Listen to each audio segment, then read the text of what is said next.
Good evening, everyone, and welcome to another edition of Let's Talk About It. This is Susan Johnson, and my co-host will be along any minute, but our guests are here today, and we have some wonderful guests today that have all kinds of fabulous information and do fabulous things for the community. So I want to welcome the new, or not exactly really new, Kiara Holmes, Executive Director for the Windham History and Textile Museum, and our Jamie Eves, who has been doing amazing work at the museum for years and does wonderful work in the university systems, telling us all about the history of this area.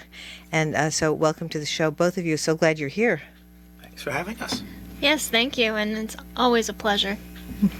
It's very good. And so just tell us. So I'm glad you're here, and you're having some events, and I think that the first thing we want to talk about is we're going to have a little bit of a fundraiser at my house at 120 Bolivia Street on the 2nd of July, which is a Saturday, between 2 and probably whenever. But I know that there's going to be a band down at the Gilson Square in the evenings, probably around 6. So probably people want to run over to that. So. And honestly, thank you, Susan, for offering this to us, because it's really amazing to have and work with you. And we are so excited too. It's great to get out in the community, especially since it's been, now a few years with COVID. So it's nice to get out in the fresh air and have a fundraiser, talk to people, and enjoy.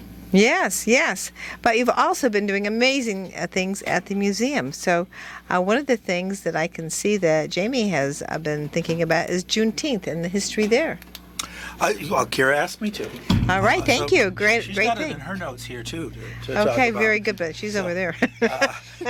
So we're going to share and go back and forth a little bit with this. Very good. And now we have my co-host, Dennis O'Brien. Welcome to the show, hon. Thank you, Susan. All right. Please proceed with Juneteenth, because we had our celebration last week of raising the flag, and we, of course, been in a situation now. President Biden made it a federal holiday in 2021, and we made it a state holiday, which will be completely in effect on 2023. So just going into a little bit of the history of it before going into Juneteenth is actually the Emancipation Proclamation, and that took place on January 1st of 1863, but it did not make all people who were enslaved free right away, unfortunately. So it was a little lengthier of a process, and I'm going to turn it over to Jamie to provide a little bit more. So, well, I was taught when I was in school that Lincoln freed the slaves with the Emancipation Proclamation, and that was it. And we only had to know that one date. And there is, of course, a whole lot more to it than that. Lincoln, when he was elected president's intention wasn't actually to free anybody. He was a free soiler rather than an abolitionist who was mostly interested in keeping slavery from expanding into the northern and western parts of the country. But by the summer of 1862, the war having started in 1861, Lincoln had reached the conclusion that the war needed to be about ending slavery. So he did a preliminary issuing of the Emancipation Proclamation on September 22nd of 1862, and then the final version was proclaimed January 1st of 1863, and not coincidentally, at the same time, Lincoln opened the Union Army to African American soldiers, the Emancipation Proclamation, as I think everybody now knows, did not apply to areas that were already occupied by the Union. It didn't apply to border states. It didn't apply to areas that the Union Army already held. But that was on purpose. That Lincoln's goal was to make emancipation the goal of the war, the goal that would be accomplished by the Union Army, because with every square mile the Union Army captured, all the enslaved people living in that land would become free. It's not surprising then that when given the opportunity, African American men, and probably some women too, joined in large numbers. They were not subject to the draft. They were all volunteers, yet they served in the Union Army in greater proportion, greater percentage to their percentage of the population than any other group in the United States. And so in some ways, you add that to all the sort of behind the lines work that black people in the South were doing. There's a self-liberation that's going on as well. Thus it is that different parts of the Confederacy experienced the end of slavery at different times, depending on when the Union Army took over. The surrender of Lee at Appomattox Courthouse was not the end of things. There were still some Southern armies in the field, and the last one to surrender was the Army of the Trans-Mississippi West, based in Texas. So what happened is there were about 2,000 Union troops already in Texas, but a general, what was his name? Oh, you said there were 2,000. I'm sorry. 2,000 soldiers there, but the general who came. Oh, the general who came, Yeah. his name was Gordon Granger. Yeah, and he's from New York, but he also was a friend of Andrew Johnson, so he might not have been really big on helping the freedmen all that much.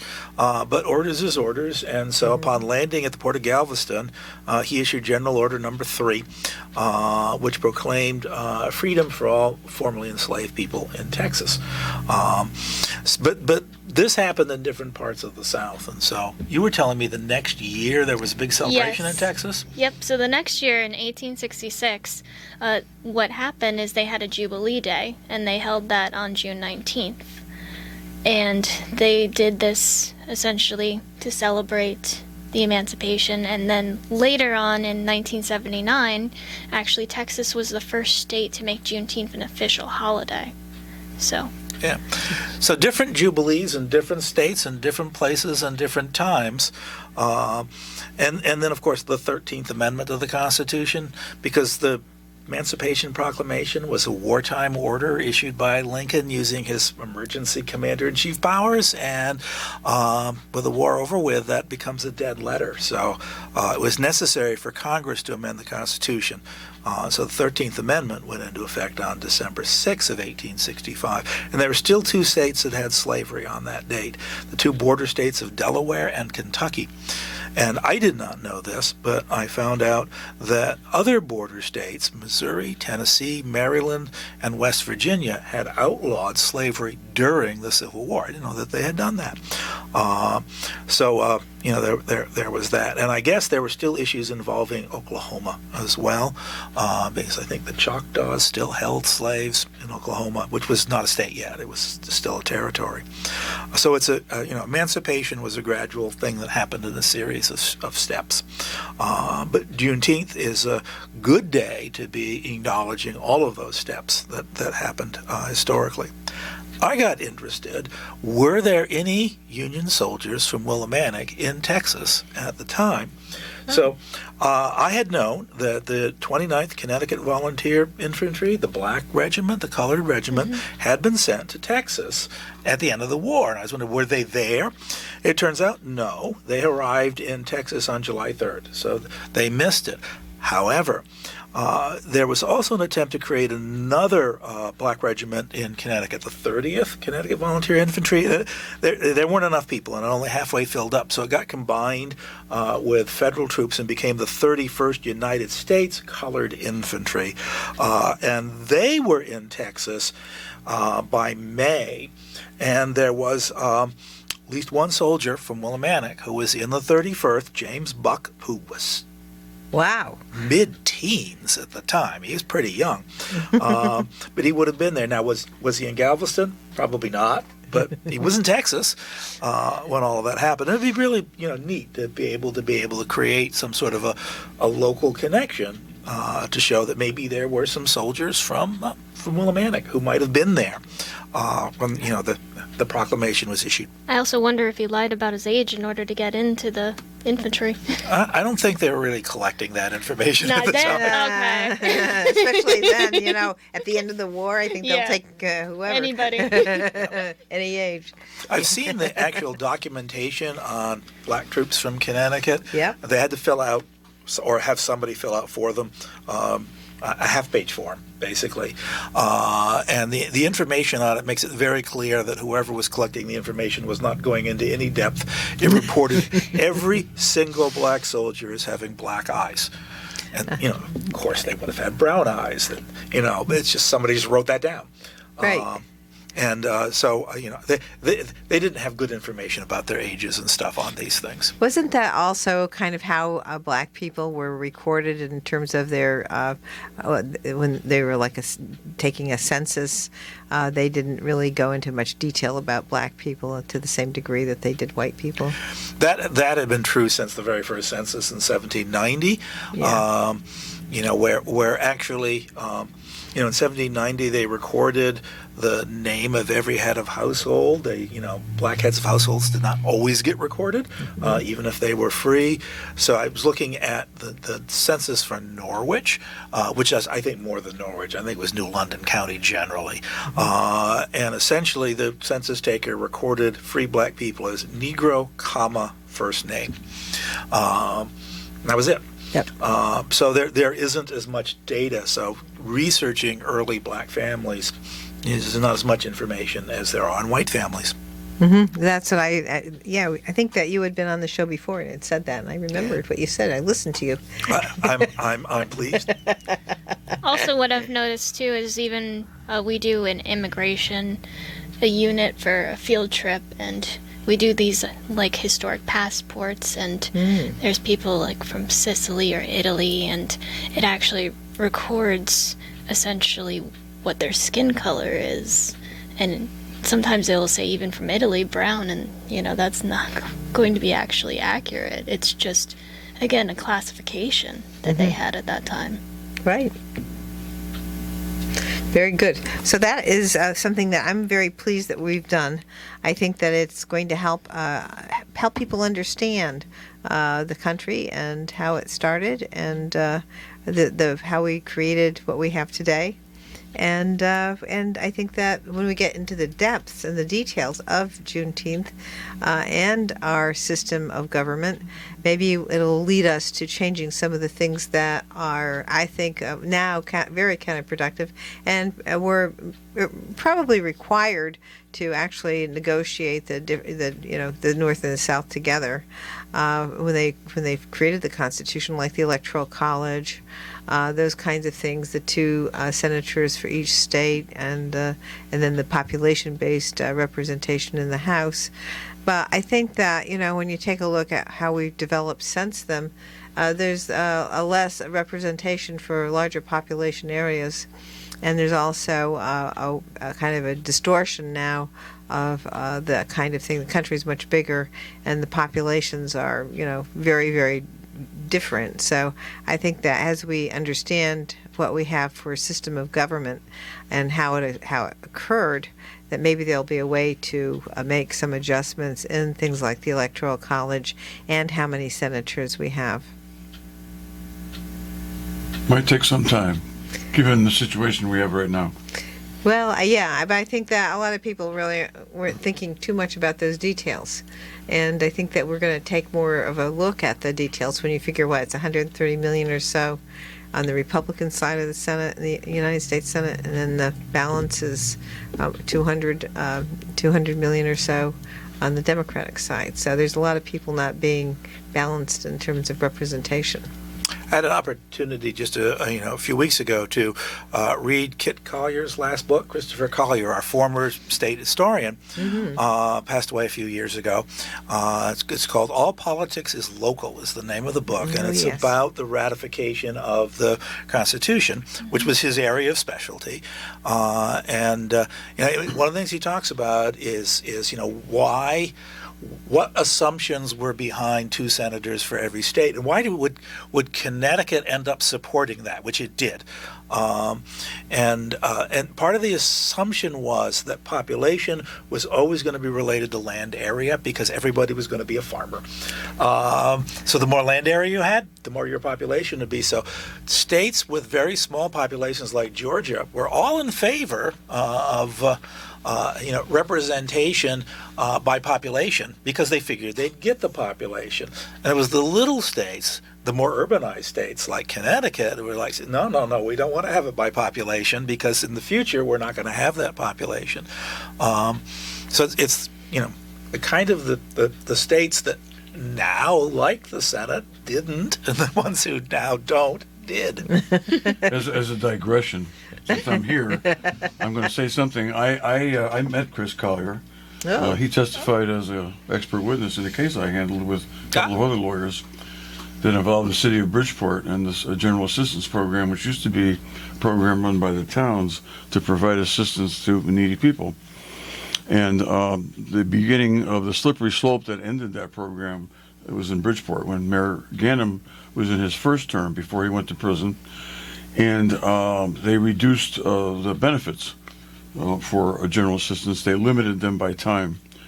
And we argued for something that was very unusual. We argued that the state constitution, if not the federal constitution, provided a constitutional right to public assistance, something that had never been established anywhere in the United States. A constitutional right, not a statutory right. Yep. And we lost by one vote at the state Supreme Court. And Chris Collier was our expert witness. And I don't remember at all what he said, but I know that, well, it was 96? 25, 30 years ago. Yeah. And in fact, I'll supply you with a copy of the case. It is I'd love to easy see to it, find. yeah. It's called Moore versus Ganem.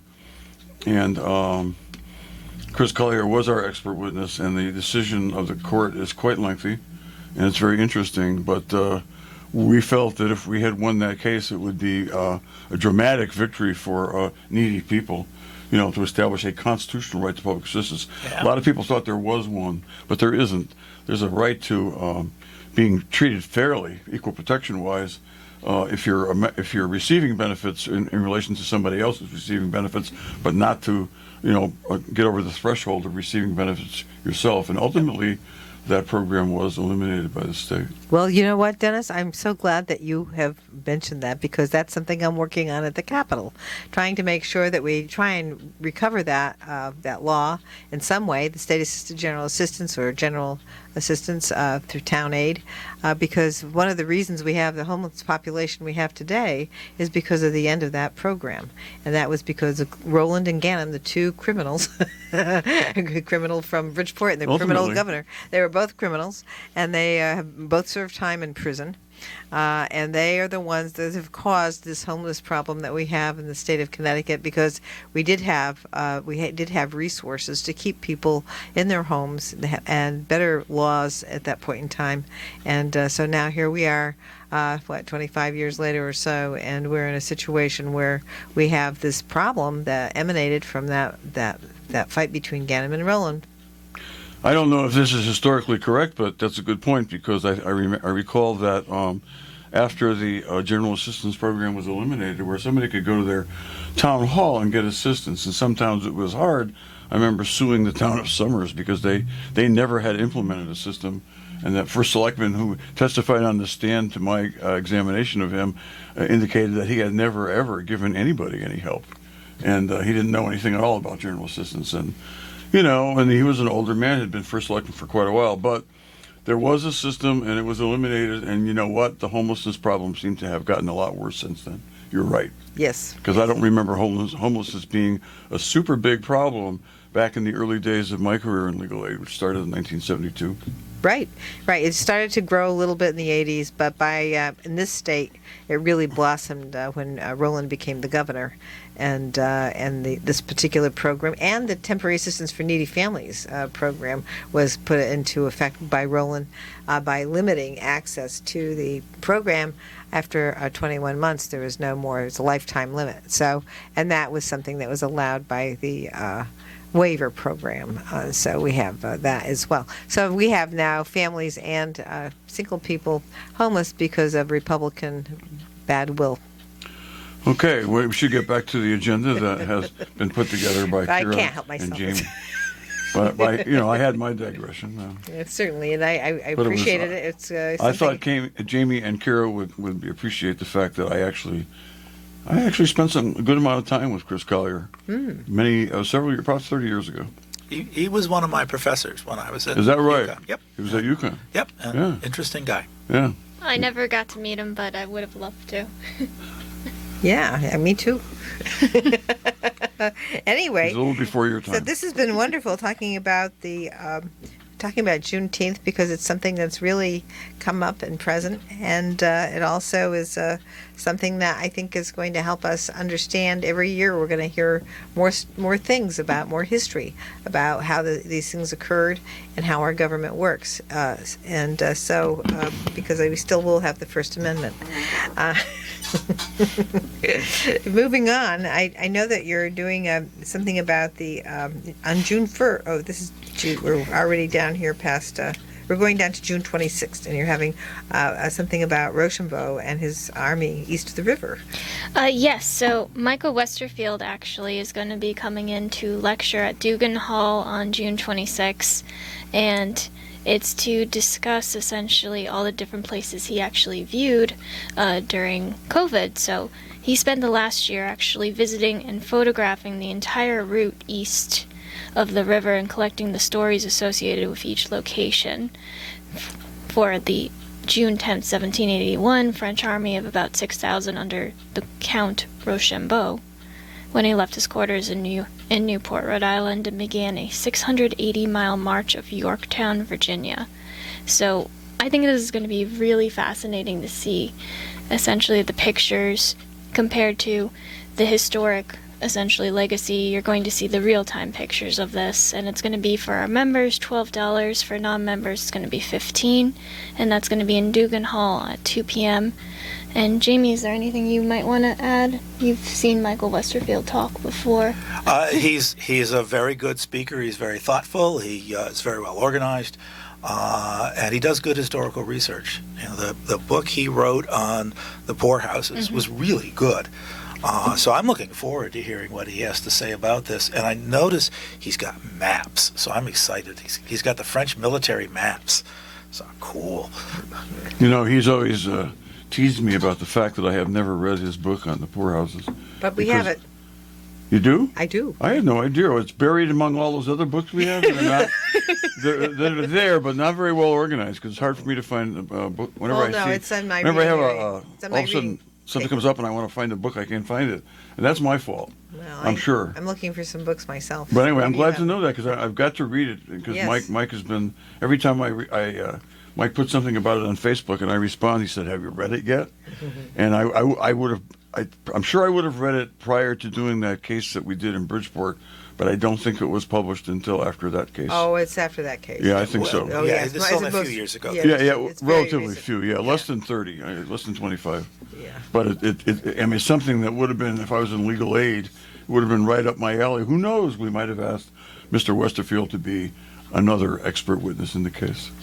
Well, I mean, right over there where West Avenue is, that was where the poor farm was, and that's the area in the town where we had the access to some resources for people, and they could work on the farm or be there. And so it was a much different. We were taking care of people much better than we do today. Well, the poor population here was probably smaller. We probably had our industries then. Our factories and people, jobs were easier to come by. I don't know. We have a gentleman here who probably would know about that. But we're gonna go back to this gentleman here. Mr. Eves. Right after these messages. This is Susan Johnson. I'm here with my co-host Dennis O'Brien and our very special guest this evening. We have Kara Holmes, the executive director of the Wyndham Textile and History Museum, and Jamie Eves, who has been at the Mill Museum for years and has done amazing work keeping it going and telling us wonderful things, great history, informational facts for years and years, and so we do appreciate everything that you both do. So thank you for being here, and we will be right back after these messages. Welcome back, everyone. This is Susan Johnson. I'm here with my co-host Dennis O'Brien and our very special guest this evening, Kara Holmes, the executive director for the Wyndham History and Textile Museum, and Jamie Eves, who does great work as well, doing all kinds of information for us about the local area and teaching in the university systems as well.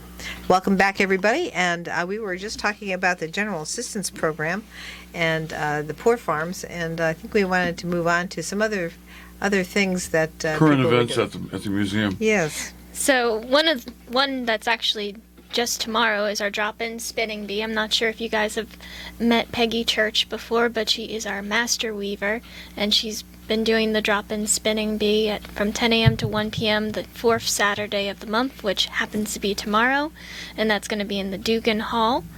And it's preferably, be vaccinated, wear your mask. We got to be safe in these times of COVID.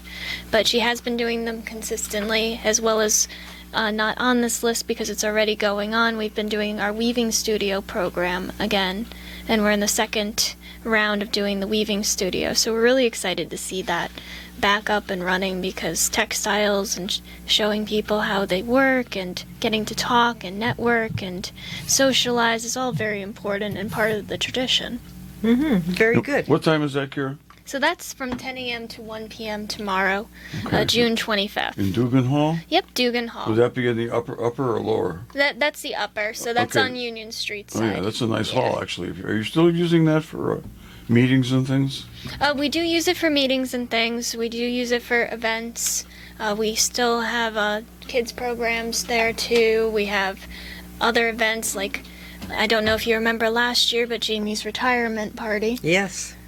So that I think I was happened there. a little bit over there, and then we changed it to outside because, again, it was still COVID and everyone was more comfortable outside. Might have been there nice for a party. little while.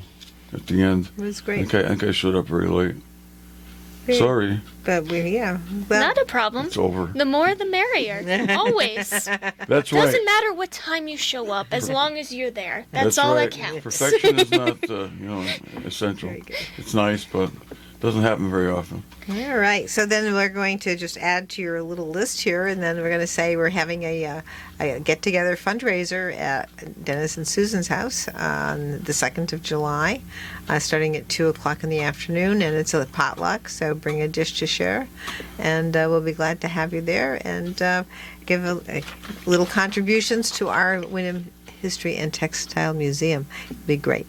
And as all of you already know, Susan and Dennis are absolutely amazing people who work with several people in the community, but the Mill Museum is truly honored to work with you again, and really, thank you so much Well, thank for you. including us. Well, thank you for your kind words. I can remember, I still remember that event you had over there, Jamie, with the the layout of the Main Street, the way it used to be. Yep. And it was pretty amazing, and we had quite a crowd, and, Yep. and all kinds of artifacts, all kinds of.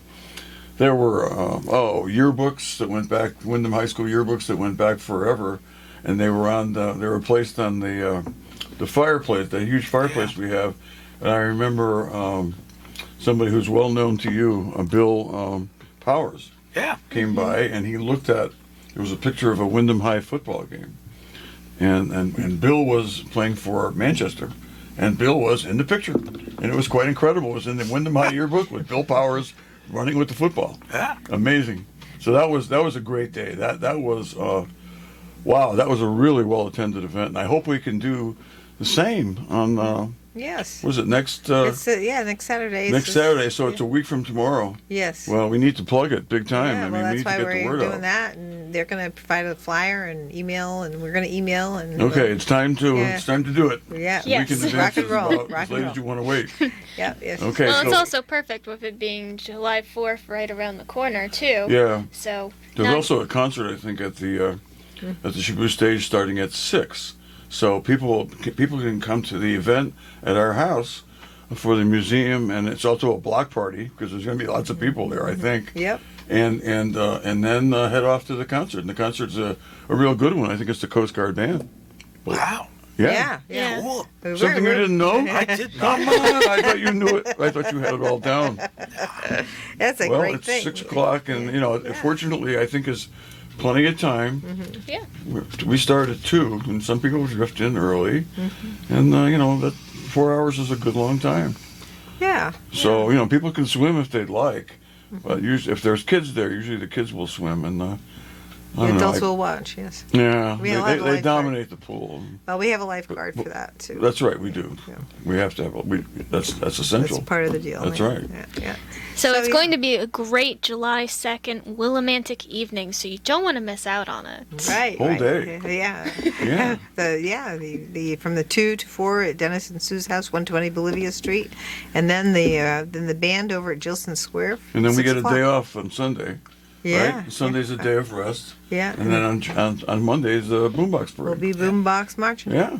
So it's going to be a great. And David Foster has a band coming at 2 After the o'clock, parade. After the parade. Bringing the And Temptations free, in. and it's going to 2 be a o'clock fundraiser for the Ukrainians. Ukrainian relief. Yes, yes. Super. So it's going to be a wonderful weekend in wonderful Wyndham. Wonderful times to get And we're together. going to start it off at our house, Susan, on Saturday. All right, Dennis. With the museum Yeah. and hopefully a whole lot of people. Yeah, hopefully. So kick off your holiday weekend right with all of us. Yes. But especially since we just mentioned the Boombox Parade, the Mill Museum is going to be in, and it's going to be a lot of fun with flags and marching. And if you haven't been to the Boombox Parade before, this is your time to go out and go see it. It's going to be on July 4th, and it's always a great time.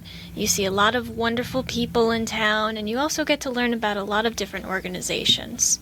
So please come support us, as well as if you want to march with us, email us at info@millmuseum.org. We'd love to have you march with us and grow our contingent of people. Yes. And the parade starts forming like at 9 a.m. We'll be there at 10. 10 is good. 10 is, I was going to say, that's a little early for me. Yeah. I usually show up around 10:30 because I usually march up at the beginning of the parade with holding the banner, the WILI banner. That's traditional. Of course, Wayne Norman leads the parade. Okay, and he's got plans for what he's going to do, but They're secret. yes. Oh, Always a always secret. always Always a secret. To wait and see what Wayno does, and we'll be watching. So there's lots of surprises you don't want to miss. Exactly. I think it's a great weekend. I'm looking forward to it. I'm gonna work hard all week, so I have plenty of time to spend at the party on Saturday and then at the Boombox Parade. Excellent. All right, so you've got something coming. Chalk It Up. Let's chalk it up on July 8th. So Chalk It Up is based on the idea of symbolism, because July 4th is about independence and symbols and how to represent your country. So Chalk It Up is thinking about symbols, learning about the Mill Museum's history, and why don't you draw a symbol of the Mill Museum on our sidewalk. So it's going to be a lot of fun. It'll be an outside event from 12 p.m. to 3 p.m., preferably on the Main Street part of the sidewalk, but we might wrap it over to the Union Street depending on how many kids or adults or whoever wants to make a chalk drawing. And it's going to be a great time, and outside in the fresh air. You know, we all miss being outside, and this is the time to do it, right? So, Excellent. and we also have a rain date for it, which is July 10th, too, just in case, because you never know how the weather's going to change on Well, you. that's true. And it's very, very true. But and of course, if you try to do anything with chalk in the rain, it's not going to work out. Well, that's I was going to say that, but you beat me to it, Susan. Come on. Now, that's a Sunday because I know that my birthday is July 17th, and that's a Sunday. I'm pretty sure, Susan. Yes, it seems to be Yeah. Saturday according to Yeah, this. because July 3rd is definitely a Sunday. That's the day we have Well, off it on says the Yes. weekend. 17th is a Saturday, they say. Right. So we'll have to check that out.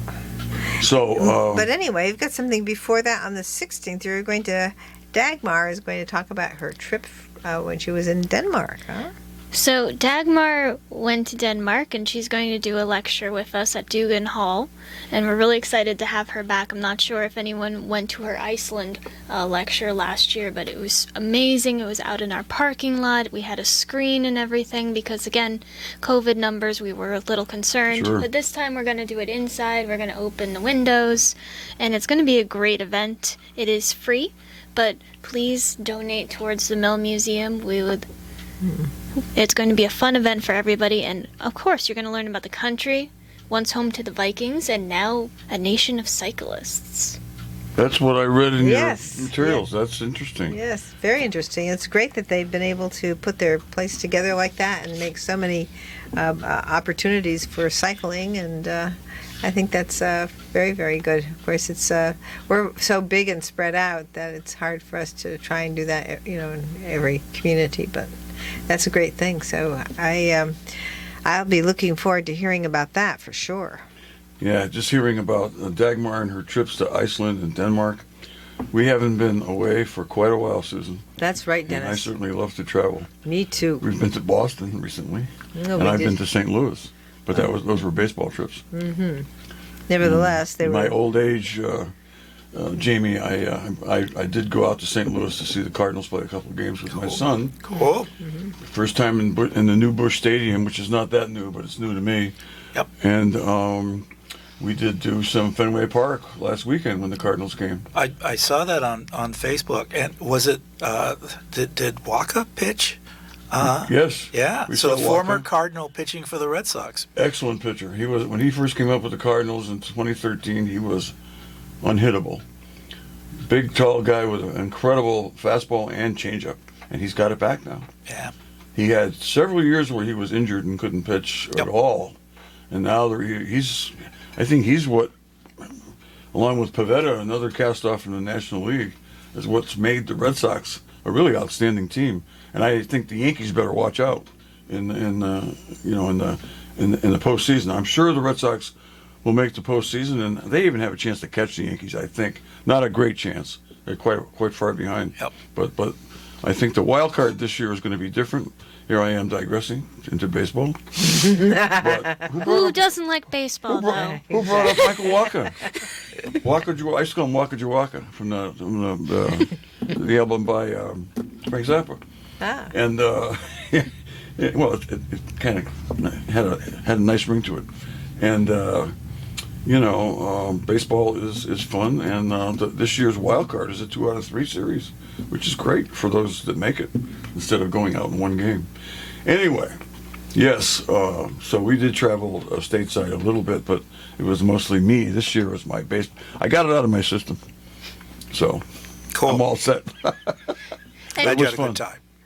I'm so glad, and thank you for sharing that. And also, if I may, so one of our next events is going to be on July 17th, which is going to be Dennis's birthday. my birthday, So yeah. I guess we're going to have to do a shout out somehow to you at the event saying happy birthday. But also, I think that's fabulous. I'll be delighted. And the older you get, the more birthdays are, I would say, meaningful. Yeah. I think so. Yeah. Another year. Yeah. exactly. Got there. I'm starting to feel that way. Yeah, I was going to say, I am feeling that way. And I've got I'm not going to say which one it is, but I've got a real, landmark birthday? No. What is it? A special birthday coming up next year. In next July. You can guess what it is, but I'm not going to say. Okay. But anyway, it's a big one. And, anyway, I'm pleased. I'm pleased. I'm pleased to. It's nice to be. July's the best month of the year to be born in. July's a great month. I think so. Just a very, subjective view. But going back to July 17th, not only Dennis's birthday, but also walking down Sodom. And I'm going to actually turn this over to Jamie because you're going to be leading the tour. Yeah. So your birthday and Sodom are going to go together. And Gomorrah. So That's Sodom. and romantic. as you know, down Sodom is the I do. reference to the lower part of Willimantic. So I'm really excited because this year is the 200th anniversary of when the Industrial Revolution came to Willimantic. Yeah. First factory, 1822. It was Perry Richmond's cotton mill, Yeah. located in what is now Recreation Park, and in fact the raceway and part of the dam are still there. And maintained by the town, which is really cool. And so that was the beginning of Willimantic, the first industrial village formed down there. They called it Richmondville at the time, but it got the name Down Sodom. And so several of us were debating for a while. Pete Ziska was talking about, so where did that name come from? And people first said, well, there were a lot of bars down there. That's what I thought. So I did some research, and there were no more bars down there than there were elsewhere in town. They were all over. Yeah, they were all over. There actually were more on Main Street up here than there were down there. There actually weren't all that many of them. There were some, but not a lot. And then we thought, well, it's because the Irish came, and the Yankees didn't like them. But then we found a reference. I found a reference to the name being used. Ellen Larned says it was being used in the 1830s, and that's before the Irish migration. Yeah. So I think it's just basically all these working class people showed up, and all these old farmers, weren't real happy about it. Right. And figured, well, something bad must be going on down there. Yeah. There are multiple Sodoms in Connecticut. There are other ones around as well, all of which tend to have the same origins of a kind of a name. They were working class communities that people wondered what people were up to down there. So, this is the kickoff for this. We're going to do an exhibit in October on the real brief one, but we're going to do it at the Mill Museum on the 200th anniversary of the Industrial Revolution. So this is the beginning of that. So I'm going to do that. And it's also a lead into a walk I'm doing in October for Walktober, where we're going to try to recreate neighborhoods that don't exist anymore. There are lost neighborhoods in Windham. And everybody knows, right, the parcel, right? The Sure. urban renewal, Right. and that's one. Yep. But there are more. So in the 1830s, 1840s, 1850s primarily, where the big granite mill buildings were, there was a neighborhood there, and they got torn down to build those buildings. And the name of the neighborhood was Old State, because there was a street called State Street that was the main street that went through it. And we're going to be doing some stuff with that. And we have this tremendous historical record. This is a donation that comes from Vin Crosby, Chronicle. from the Chronicle family. Yes. Yep. And this was something that his mother had. And he wanted to get some stuff to the museum. He was moving, and he wanted to make sure it didn't get lost somewhere. But in the late 1800s, a gentleman who was he was a florist and a pharmacist decided to sketch buildings as they existed in the 1860s in Willimantic, and he did like all of them. Wow. On brown wrapping paper, like florists and Wow. druggists would have. Yes. And they're not that bad actually. They're in pencil, but among these are all the buildings that existed that got torn down for this neighborhood that were down there. So we can recreate a lot of what that neighborhood was like, and we're going to try to do that in the fall. So that's going to be part of what the whole thing is. Also part of it was is a sketch of the house of Lyman Jackson, for whom Jackson Street is named. And I had assumed that house was probably not around anymore, because it wasn't a big house, until a member of the Harris family I was talking to, who believe they're related to the Jacksons, Yep. said, no, that house is there, and told me where it was. And it is. It's a back lot house. Off Jackson Street behind one of the other houses. So is it really the right house? And you can't do the search in the deeds because they were tenants. But there's the sketch of it. And I went in the sketch and I held it up and looked at that. Yeah, it's it. So that building is still there. Really? That house is still Are there. you going to show us that in this tour? Or is Yeah, well, it's a little bit off the... It's not going to be on the Down Sodom one, but Right, it's right. going to be on the Lost Neighborhoods one. Right, not on the down side of Because no. the Lost Neighborhoods, we're going to look at Old State. We're going to talk about I gotta the see major that. parcel. But there was a neighborhood out where the Stop and Shop is now that's gone. Yeah. That was World War II housing. And then there was a whole neighborhood with a cemetery that's now gone on the other side of the Shetucket River that you can't even get to anymore without going through Franklin and being warned off for trespassing. There was a rural neighborhood there. So we've got lots of neighborhoods that used to exist that don't anymore. Excellent. Fantastic. That sounds that's- great. I Those love two, that. And tours. that tour is going to be October 1st, and the exhibit that Jamie was mentioning, tentative dates are October 7th through November 13th. So we have a lot of fun stuff around the corner. And just a quick plug, July 21st, third Thursday, 6 to 9, we're partnering with Connecticut Eastern Railroad Museum.